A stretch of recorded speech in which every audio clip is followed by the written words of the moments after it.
Assalamualaikum warahmatullahi wabarakatuh. Perkenalkan, nama saya Dwi Putri Indriani dari Prodi Pendidikan Ekonomi kelas A. Saya di sini akan memenuhi tugas UAS, yaitu dengan mata kuliah media pembelajaran. Saya di sini akan membahas tentang ilmu pengetahuan alam, yaitu tentang tata surya. Yang pertama, tata surya itu ada matahari, asteroid, meteorit, planet.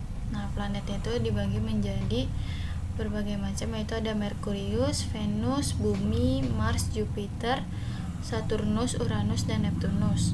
Kemudian ada komet dan tata surya hukum dan satelit hukum. Itu dibagi jadi dua, yaitu ada Kepler sama gravitasi. Tata surya merupakan kumpulan benda langit yang terdiri atas sebuah bintang yang disebut matahari sebagai pusat dan semua objek yang terkait oleh gaya gravitasi, yaitu 8 planet beserta satelitnya serta asteroid, komet, dan meteorit. Planet. Sebuah benda disebut planet jika mengorbit matahari, mempunyai massa yang cukup untuk bergravitasi sendiri sehingga mempunyai bentuk yang relatif bulat dan dapat membersihkan benda-benda di sekitar orbitnya dengan menangkap lewat tarikan gravitasi atau membelokkannya. Orbit adalah garis edar tempat planet-planet yang mengelilingi matahari. Revolusi adalah peredaran planet-planet mengelilingi matahari pada orbitnya. Kala revolusi adalah waktu yang diperlukan planet untuk bergerak mengelilingi matahari. Kala rotasi, waktu yang diperlukan planet untuk bergerak sendiri. Bidang ekliptika adalah bidang orbit bumi. Planet dalam yaitu ada Merkurius, Venus, Bumi, dan Mars. Planet luar yaitu ada Jupiter, Saturnus, Uranus, dan Neptunus. Kemudian contoh soal mengapa perdebatan bahwa Pluto tidak lagi digolongkan ke dalam kelompok planet suatu tata surya. Jawabannya adalah syarat sebuah benda langit pada dikatakan planet. Yang pertama itu ada mengorbit matahari, terus berukuran cukup besar, mampu mempertahankan bentuknya yang bulat, memiliki jalur orbit yang jelas dan bersih, atau tidak ada benda langit lain di orbit tersebut. Pluto tidak memiliki syarat ketiga tersebut, makanya Pluto itu sudah tidak dianggap sebagai tata surya. Terus satelit merupakan benda langit yang beredar mengelilingi planet, disebut sebagai pengiring planet. Terdapat 146 satelit alami di dalam tata surya, salah satunya bulan sebagai satelit bumi. Kemudian ada Saturnus memiliki 53 satelit, Jupiter memiliki 50 satelit, Uranus memiliki 47 satelit, Mars memiliki 2 satelit, dan Neptunus 13 satelit. Asteroid atau planetoid merupakan planet-planet yang kecil, jumlahnya puluhan ribu dan mengorbit mengelilingi matahari. Letak orbitnya sejajar dengan ekliptika bumi dan terletak di antaranya orbit Mars dan Jupiter. Contohnya asteroid Icarus, Ceres, Pallas, Juno, dan Vesta. Komet sering disebut bintang berekor, padahal komet bukan bintang. Ekor komet berbentuk oleh debu dan gas membeku. Panjangnya dapat mencapai jutaan kilometer. Contohnya komet Halley, Encke, Brock, Gale, and Biela. Meteoroid merupakan benda langit dan ukuran bervariasi. Meteorit yang jatuh ke bumi dan terbakar.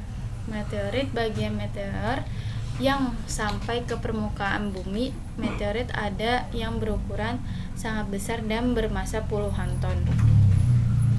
Bumi dan bulan mengelilingi matahari.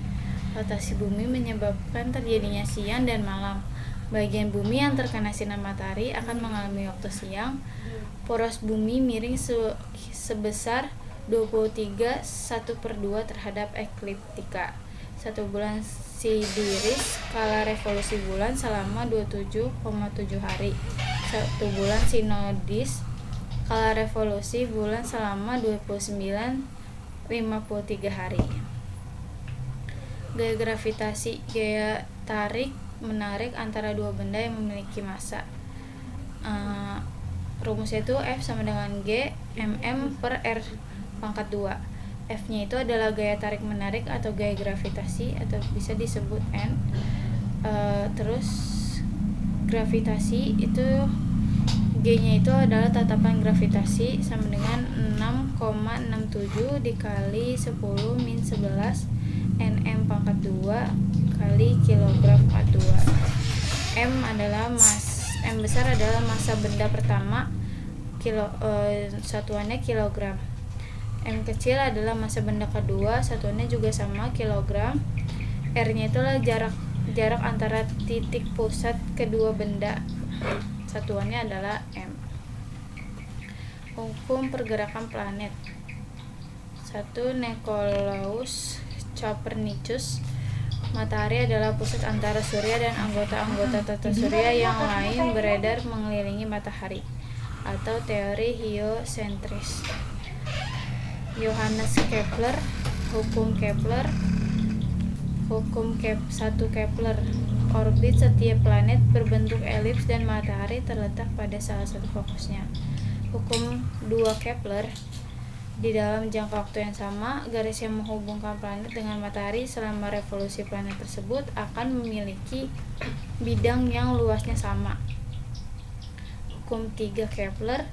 Kuadrat skala revolusi planet-planet yang berbanding lurus dengan pangkat 3 jarak rata-ratanya dari matahari.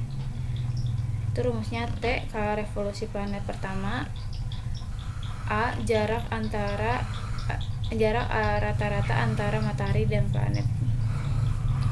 T2 skala revolusi planet kedua, A2 jarak antara rata-rata matahari dan planet kedua.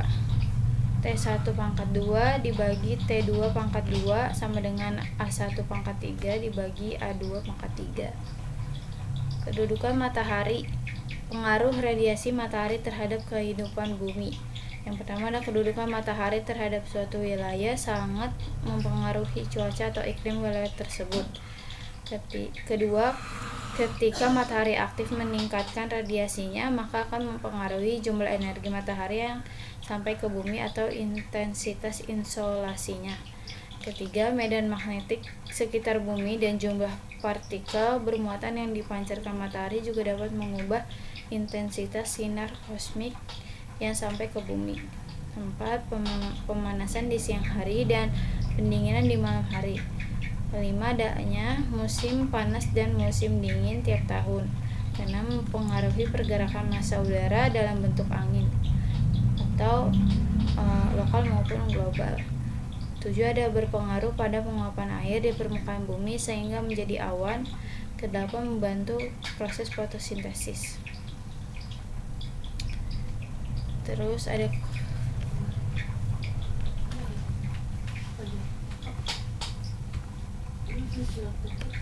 sekian presentasi yang saya dapat sampaikan, kurang lebihnya mohon maaf. Wabillahi taufiq wal hidayah. Wassalamualaikum warahmatullahi wabarakatuh.